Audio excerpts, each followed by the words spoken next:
नमस्कार दोस्तों, मैं डॉक्टर एस.के. अग्रवाल आप सभी का ज्योतिष सुख समृद्धि उपाय में स्वागत करता हूं। आप लोगों से मिल रहे प्रेम का दिल की गहराई से अभिनंदन करता हूं। आज हम इस वीडियो में बात करेंगे कुलिक कालसर्प दोष की, परंतु उससे पहले यह जानना बहुत जरूरी है कि कालसर्प दोष क्या है। इस संसार में जब किसी भी बालक का जन्म होता है, ठीक उसी समय को आधार मानकर उस बालक की कुंडली बनाई जाती है। यह जन्म कुंडली उस बालक के संपूर्ण जीवन का एक ऐसा लेखा जोखा प्रस्तुत करती है जो उस पर पूर्ण रूप से सही उतरती है। यदि जन्म कुंडली में सभी ग्रह राहु केतु के एक ही ओर स्थित हों तो ऐसी स्थिति में कालसर्प दोष बनता है। कालसर्प दोष बहुत ही कष्टदायक होता है। राहु केतु के बीच में यदि सभी ग्रह अटक जाएं या राहु केतु सारे ग्रहों को गटक ले तो जातक पर बनने वाले दुष्प्रभावों को नकारा नहीं जा सकता। प्राचीन कालीन ज्योतिषाचार्यों महर्षि पाराशर तथा वारामिहिर आदि ने भी कालसर्प दोष को मान्यता प्रदान की है और अपने ग्रंथों में इसका बहुत वर्णन भी किया है। मैं कुछ उदाहरण दे रहा हूं। इन उदाहरण की सहायता से आप समझ सकते हैं कि कालसर्प दोष किस प्रकार से बनता है।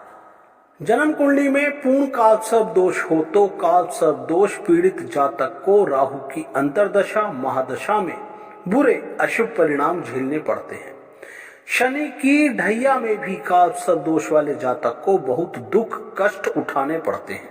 जन्म कुंडली में ग्रह स्थिति किसी भी तरह हो परंतु योनि सर्प की हो तो भी निश्चित रूप से कालसर्प दोष बनता है। यदि जन्म कुंडली में 6, 8 या 12वें भाव में राहु हो और कुंडली में कालसर्प दोष ना भी हो तब भी जातक को जीवन में इसके दोष का प्रभाव झेलना पड़ता है।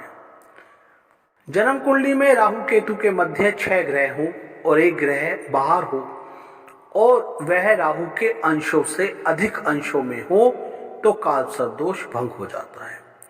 कालसर्प दोष परिवार के एक ही सदस्य की जन्म कुंडली में नहीं रहता, यह परिवार के अन्य सदस्यों की कुंडली में भी पाया जाता। तो बात करते हैं क्या है कुलिक कालसर्प दोष। जब द्वितीय भाव में राहु और अष्टम भाव में केतु हो और बाकी सभी ग्रह इनके बीच हो तो कुलिक कालसर्प दोष बनता है।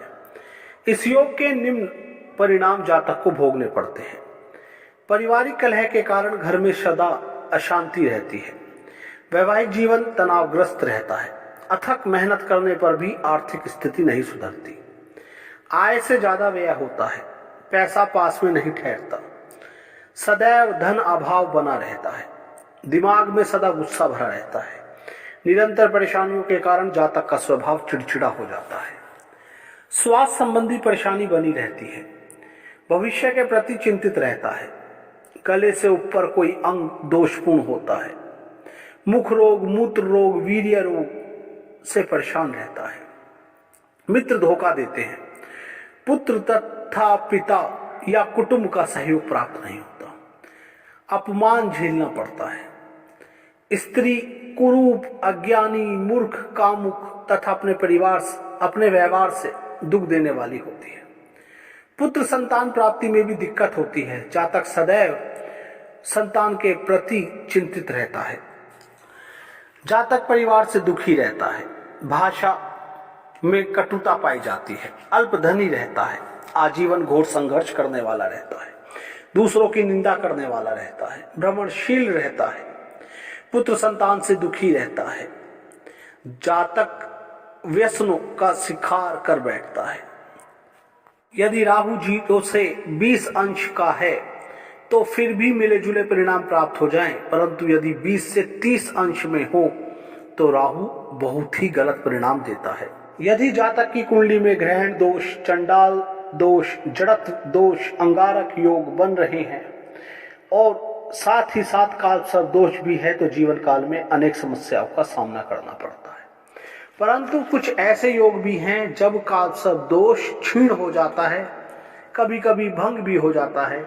मैं किसी वीडियो में कालसर्प दोष कब भंग होता है चर्चा करूंगा। यदि कुलिक कालसर्प दोष है और जातक का लग्न वृषभ या तुला है तो ऐसे जातक को आजीविका चलाने के लिए बहुत मेहनत करनी पड़ती है। ऐसे जातक को प्राय यह भय होता है कि जो जीविका का साधन उसके पास है वह ना जाने कब उससे दूर हो जाए। इस डर के कारण उसकी जीवन रूपी नैया डगमगाती रहती है और वह कब डूब जाए इस चिंता से जातक हमेशा परेशान रहता है। ऐसे जातक को स्वयं पर विश्वास नहीं होता। वह अपने लक्ष्य को प्राप्त कर सकेगा जबकि उसका लक्ष्य उसके 4 कदम की दूरी पर होता है, परंतु उसके मन में एक अजीब सा डर बना रहता है। ऐसा जातक आत्मविश्वास न होने के कारण अशांत, दुखी रहता है। उसके पैरों के नीचे की पृथ्वी दलदल में बदल जाती है। बात आती है यदि आपकी कुंडली में कुलिक कालसर्प दोष है तो क्या उपाय करें।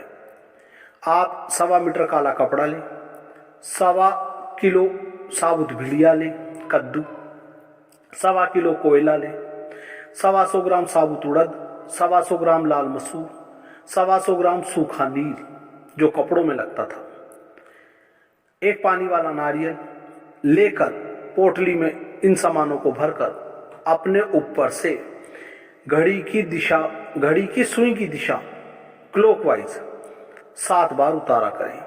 यह प्रयोग किसी बहते साफ पानी के पास करना है और आप बहते साफ पानी की ओर पीठ कर लें।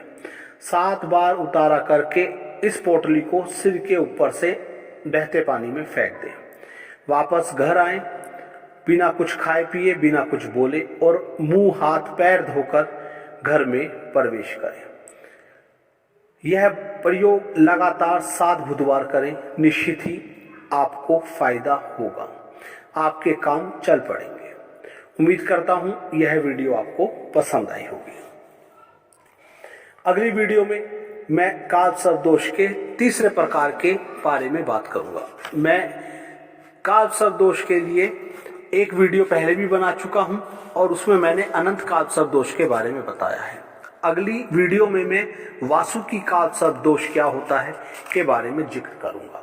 कालसर्प दोष से संबंधित सभी वीडियो मैं अपने चैनल पर लाऊंगा। कालसर्प दोष भंग कब होता है यह भी बताऊंगा। कालसर्प दोष कब ज्यादा जातक को दुख देता है यह भी बताऊंगा। साथ ही काल्प सर्प दोष किस स्थिति में सुखदायी होता है इस पर भी मैं वीडियो बहुत शीघ्र लेकर आऊंगा।